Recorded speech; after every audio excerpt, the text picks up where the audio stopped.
बापूजी जब से एक बेबुनियाद आरोप की वजह से जेल भेज दिए गए, संत समाज चैन से नहीं बैठा।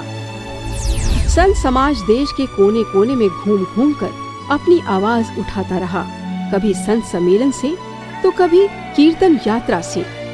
और अब तो संत समाज के साथ साथ कई जानी मानी हस्तियां, बॉलीवुड स्टार और टीवी कलाकार भी इस मुहिम में जुड़ चुके हैं और हिंदू संतों के खिलाफ हो रहे अत्याचार पर अपनी प्रतिक्रिया खुलकर देते नजर आए हैं।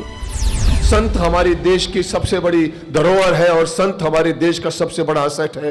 हमारे देश के उन्हीं संतों के खिलाफ शकुनी के कुछ भांजे जालसाजी कर रहे हैं, साजिश कर रहे हैं। इसीलिए पहचानिए, हम कहते हैं हिंदू, हम सहिष्णु हैं, हम सहनशील हैं, हम सहनशील हैं और इसी का खामियाजा हम भुगत रहे हैं। बापूजी से बढ़कर और शक्तिमान कोई नहीं है। और मैं ये कहना चाहूंगा कि आप भक्तों को भी कहना चाहूंगा, हमारा देश चलता है तो आस्था पर चलता है। मुझे विश्वास है सत्य की जीत होगी और बहुत जल्द आपके बीच में बापू होंगे, आपको और अच्छी अच्छी बातें बता रहे होंगे। इस धरती में कुछ लोग ऐसे हैं जो अपनी ताकत का गलत उपयोग करते हैं, कुछ पापी ऐसे हैं जो हमारी धरती को खराब करना चाहते हैं। पर आज भी ये धरती उतनी ही सुंदर है तो हमारे गुरुओं और हमारे साधु संतों की वजह से, जो कि हमें सही राह दिखाते हैं और अपना जीवन छोड़ के दूसरों के जीवन के लिए कार्य करते हैं और हम सबको एकजुट करते हैं। हे हिंदवी स्वराज वावे ही तर श्रींची इच्छा। ये हिंदू स्वराज हो, ये एक स्वराज हो, ये तो ईश्वर की इच्छा है और इसे हम पूरा करेंगे। हर हर महादेव। कुछ साधु संतों के साथ जिन्होंने अपना जीवन त्याग कर हम लोगों के लिए बहुत कुछ किया है, हमेशा अपना आशीर्वाद हमें दिया है, उनके साथ अन्याय हुआ है। तो मैं चाहूँगा कि सच्चाई की जीत हो। अगर हिंदुता को बचाना है, हिंदुता की भारत की इस भूमि को बचाना है, संतों की संस्कृति शक्ति को बचाना है और संतों के मर्यादा को कायम रखना है, तो हमें इकट्ठे होने की जरूरत है। सच्चाई और सत्ययुग की स्थापना करने वाले पूज्य बापूजी महाराज है, इसीलिए धर्मद्रोहियों के हृदय में आग लग गई। और ये आज की बात नहीं है, ये वास्तव में दो संस्कृतियों की लड़ाई है प्यारे बंधुओं। ये बापूजी और आज की सत्ता की लड़ाई नहीं है, ये पहले भी थी। कितना भी चाहो कि हमारी निष्ठा खत्म हो जाए, श्रद्धा टूट जाए, कभी हो नहीं सकता। रामायण के अंदर रावण ने माया फेंका मारीच के द्वारा और हल्ला करा दिया।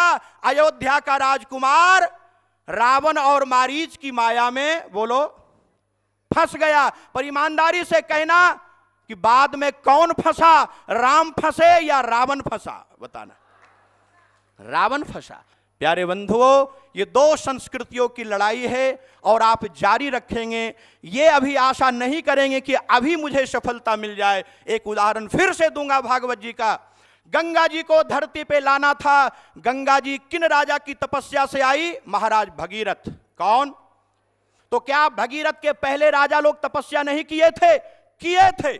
महाराज भगीरथ से पहले दिलीप, दिलीप से पहले अंशुमान, अंशुमान से पहले असमंजस, वे सब के सब तपस्या करते रहे और अंत में महाराज भगीरथ को यश मिला। उसी तरह से आप लोग संघर्ष जारी रखें। कोई न कोई आपके ही तेज को धारण करके भगीरथ के जैसा कोई ऐसा तेजस्वी प्रकट हो जाएगा कि इन पापियों के पाप को मिटा देगा और बापू के नाम का जय जयकारा लगेगा।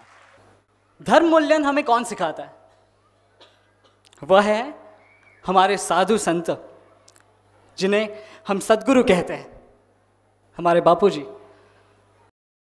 हजारों वर्षों से वेद व्यास, तुलसीदास, संत ज्ञानेश्वर, एकनाथ, नामदेव, तुकाराम, इनका चरित्र ही हमें शिक्षित करता आ रहा है और उनको हम तक पहुंचाते हैं कि हमारे साधु संत, उन्हें ही विविध कारणों से प्रताड़ित किया जा रहा है और अवहेलना की जाती है उनकी।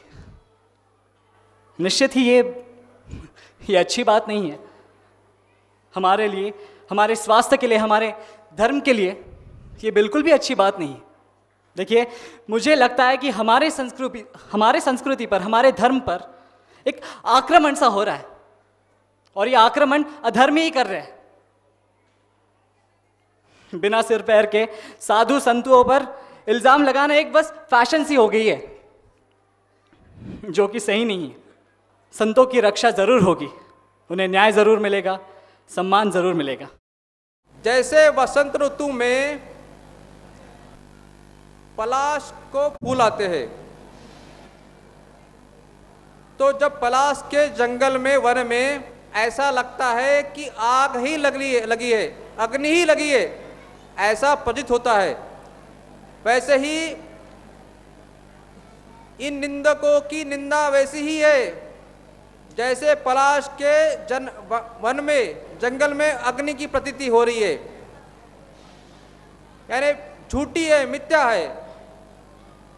जैसे सीपी में चांदी है, रज्जू में सर्प है, वैसे ही इन निंदकों की निंदा व्यर्थ है।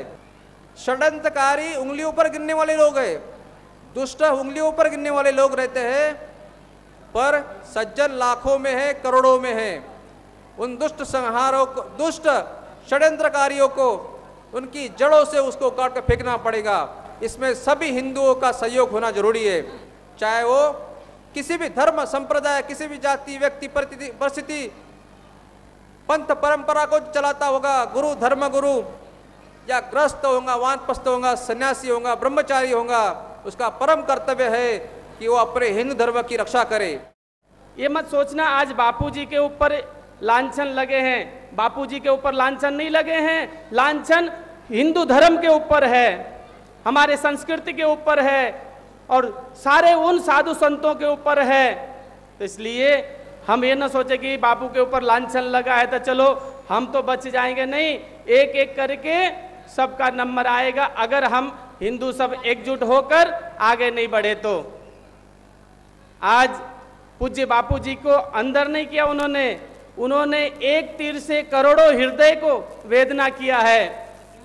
श्री कृष्ण लीला में भगवान ने गोवर्धन धारण किया छोटी उंगली में, और ग्वाल गोपियों ने डंडा लगाया ना, तो उन्होंने अपना अपना कर्तव्य निभाया था, डंडों पे पर्वत रुकने वाला नहीं था। इसी तरह आप, हम, या जो भी साधु संत महात्मा जो भी सेवा कार्य कर रहे हैं उनका सहयोग कर रहे हैं, ताकि हम कामचोर ना हो, ताकि बापूजी बाहर आके पूछे कि भाई किसने क्या सेवा किया, तो उनके सामने जा सके, अपना शकल दिखा सके। जय राम जी की। सांच को कभी आंच नहीं आती, सत्य हमेशा जीतता है, और जहां भी अति होगी वहां पर बिगड़ेगा कार्यक्रम। तो सत्य हमेशा जीतेगा, सत्य बापू के साथ है, हम बापू के साथ हैं।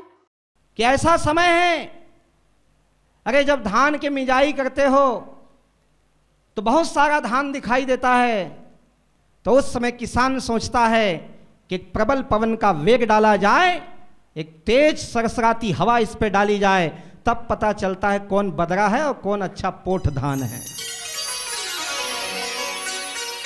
एक प्रबल आंधी आई है, बापू के बिना कैसा होगा साधक परिवार, कैसा होगा हमारा रचनात्मक सृजनात्मक कार्यक्रम, उसकी रूपरेखाएं, और इतना बड़ा विश्व तक फैला हुआ परिवार कैसे संचालित होगा। एक प्रबल आंधी आई है, अरे इसी आंधी में तो पता चलेगा कि कौन बदरा है और कौन ये पोठ लोग बैठे हो। समाज की सुरक्षा सदा से संतों ने की है। आग लगी आकाश में, झरझर पड़े अंगार, और संत ना होते इस जग में तो जल मरता संसार। ये संत ही बचाता है संसार। बापू ने हमको समय दिया है, हमें समय दिया है निखरने का, बिखरने का नहीं, निखरने का। बिखरो मत, और निखरो, और ताकतवर बनो, और संगठन बढ़ाओ, और सृजन शक्ति बढ़ाओ, खूब जप करो, साधन करो।